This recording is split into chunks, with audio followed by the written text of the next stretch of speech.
Do alligators hunt people? Hurricane parties? What's there to celebrate? Also, what's the deal with Florida man? Is it always beach season? What's it actually like to live in Florida?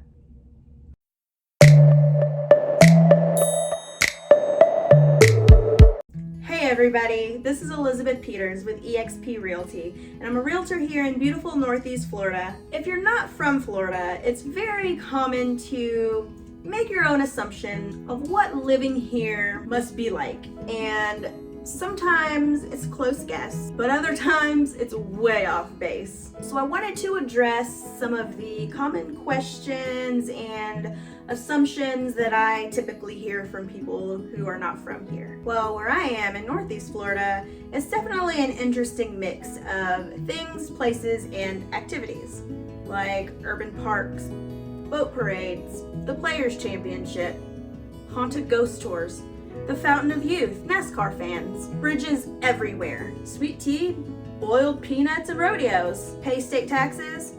Not even. Theme park discounts for Florida residents? Most definitely. Did you already make up your mind on what life must be like to live here? Well, you might need a reality check. Today I'm going to deliver some truth, and hopefully you can determine whether or not this area will be a good fit for you. Do alligators hunt humans? Well, no, not really on land. Gators are athletes in the water, but on land they're generally pretty lazy hunters and avoid humans if they can help it. They typically don't like confrontation with people, but I will not diminish the severity of the cases where there have been attacks that resulted in injuries and fatalities. If they feel especially antagonized, they will become defensive. I'm obviously not an alligator expert by any means. All I can do is repeat what I have been told since childhood, and I am confident it is pretty sound advice, but I do still encourage you to do your own research. The main thing is to keep your distance. Don't intentionally try to swim with alligators. Don't feed them, it's illegal. Assume that where there is water, there is an alligator. As long as we are respecting their boundaries, we can continue to coexist with each other in peace. Small children and small pets are the main ones at risk since they are similar to the size of prey that alligators prefer. So it's important to keep them away from the bank. A good rule is to stay about 30 feet from the water's edge because alligators do like to lunge out of the water, and we just don't want our family members to become an easy food source for an alligator. I do personally love the alligators and really do enjoy seeing them out in the wild, but from a distance, but I do think they are really cool. But no alligator should feel comfortable enough to swim right up to you. It wants you to feed it. If you do see a distressed alligator, or you've seen people feeding it, you can call the Fish and Wildlife Conservation. When we feed gators, they no longer practice their natural way of hunting, and they start associating us with food. If you think you just really need to get up close to an alligator during feeding time, you can go to the alligator farm in St. Augustine. It's a whole lot of fun. But I do hope this resolves the great alligator dilemma for people on the fence about moving here because of that reason. If the idea of a potential alligator sighting still makes you uncomfortable, you may want to consider a property that is as far away from the water as you can be. You do deserve to go out and live your very best life without waking up every day worried about living in a place where you do have to coexist with alligators.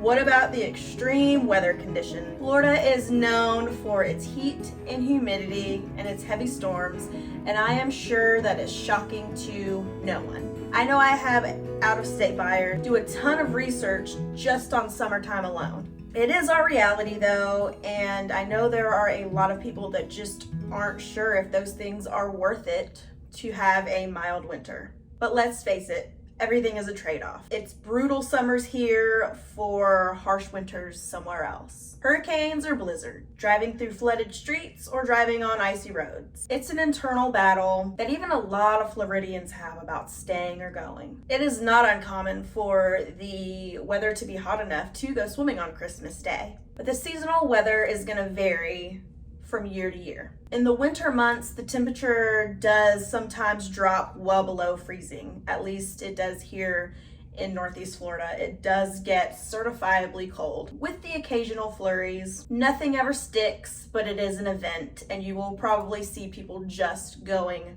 nuts for it. Something that never changes is that hurricane season is something that you will be forced to deal with every year from June 1st to November 30th. Although Northeast Florida hasn't had a direct hit since 1964, we still have experienced flooding, wind damage, and power outages. My advice is to establish evacuation routes ahead of time and have several backup plans. Hurricanes affect the Atlantic states as well as the Gulf states. So you'll need to plan for every scenario just to ensure that you're out of the storm's path once you get to your destination. Hurricane parties are prevalent in our area, and it's really just a way to pass the time with family or friends instead of waiting out the storm alone. Just make sure you're with people you like, because you do not want to risk being stuck in the dark with personalities that you can only take in small doses. You could be stuck there for a while. Since we are given plenty of time to plan for hurricanes, I find it's easier to plan for those. But we do have these really awesome afternoon thunderstorms. Imagine driving on the highway and it's raining so hard that you can't see anything, and people have to turn on their hazards, which you're not supposed to do when you're driving, but it's because nobody wants to risk having their car plowed into just because of the lack of visibility. The good news is these afternoon storms typically only last for about a half an hour, but if you especially love summer thunderstorms, you'll get to experience some really intense ones here. Are the strange headlines true? Yep, they sure are. The Florida man stereotypes have people from all over the place asking, why on earth are Floridians so weird? Why do they throw animals through drive-through windows? Why do they practice taekwondo with geese? They say to themselves, this has got to be a joke.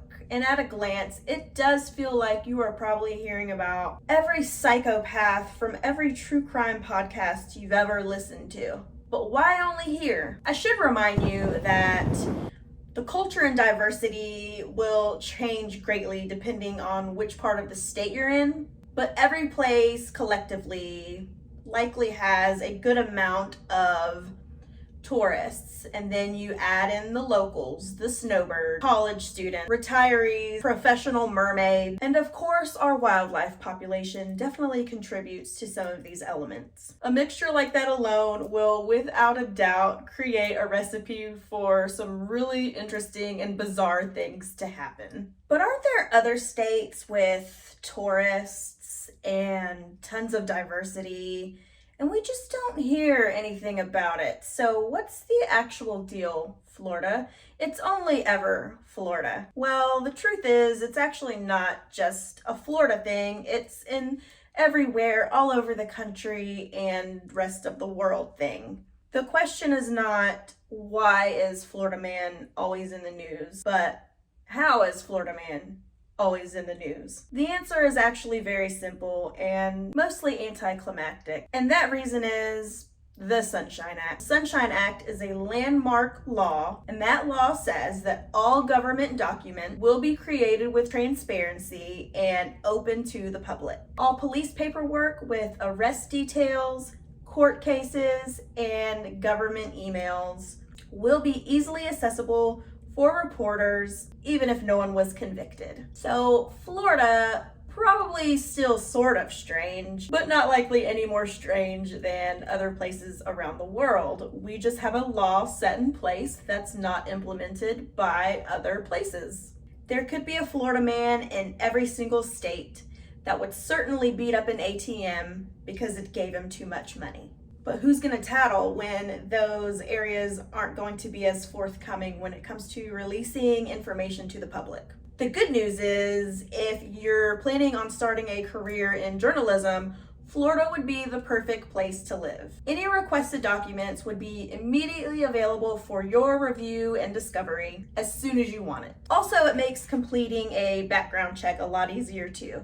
So that could also be a positive if you are in a situation where you need to start work quickly. So yes, the Florida man stories that you read about are true, but in the same breath, they're also kind of a fluke. There is beauty in living here, but like every other place, that is an opinion that will change from person to person. Our little corner by the Atlantic continues to evolve every day. As one of the fastest growing states, the more we expand, the more we provide a lifestyle that allows for fun things to do and to create exciting job opportunities for new residents. If you don't believe me, definitely come visit and see for yourself. We would absolutely love to welcome you. If you have any questions or if you agree or disagree with anything I've said, feel free to leave it in the comments, or you can email me at elizabethtalksjacksonville@gmail.com. I would love to hear your thoughts on the subject. Until next time, happy house hunting.